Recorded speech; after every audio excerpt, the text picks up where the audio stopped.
আমার দুষ্টু মিষ্টি বন্ধুরা, তোমরা সকলে কেমন আছো? আজকে তোমাদের জন্য নিয়ে এসেছি নতুন একটি গল্প। আশা করি তোমাদের অনেক ভালো লাগবে।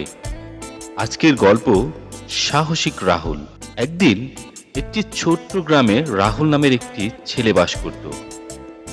সে খুবই চঞ্চল ও সাহসী ছিল, কিন্তু একটাই সমস্যা ছিল, সে কখনোই কাজে হাত দিতে পারত না যদি না তার বন্ধুরা তাকে সাহস না দিত।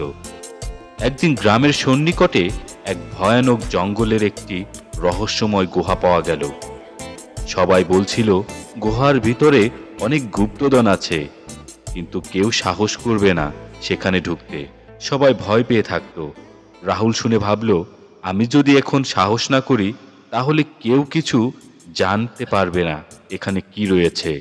পরদিন রাহুল তার বন্ধুদের বলল, আমি একাই গুহার ভিতরে যাব। বন্ধুরা তাকে বাধা দেয়, কিন্তু রাহুল অটল ছিল।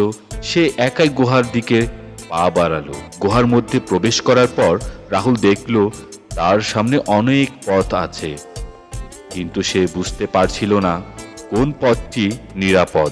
তবে রাহুলের মনে ছিল যে যদি সে সঠিক পথে চলতে থাকে সে অবশ্যই সফল হবে।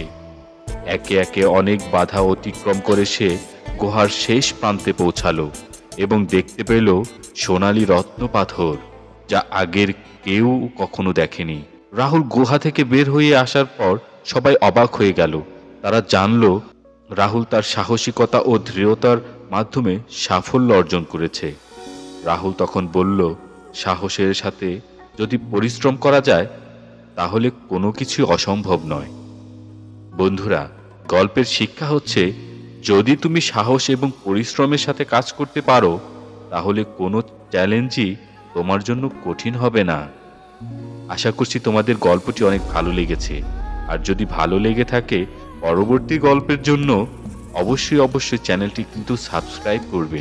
আমার নতুন বন্ধুরা যারা এখনো চ্যানেলটি সাবস্ক্রাইব করনি অবশ্যই চ্যানেলটি সাবস্ক্রাইব করবে। আর ইতিমধ্যে যারা সাবস্ক্রাইব করে ফেলেছো তোমাদের জন্য অনেক অনেক ভালোবাসা।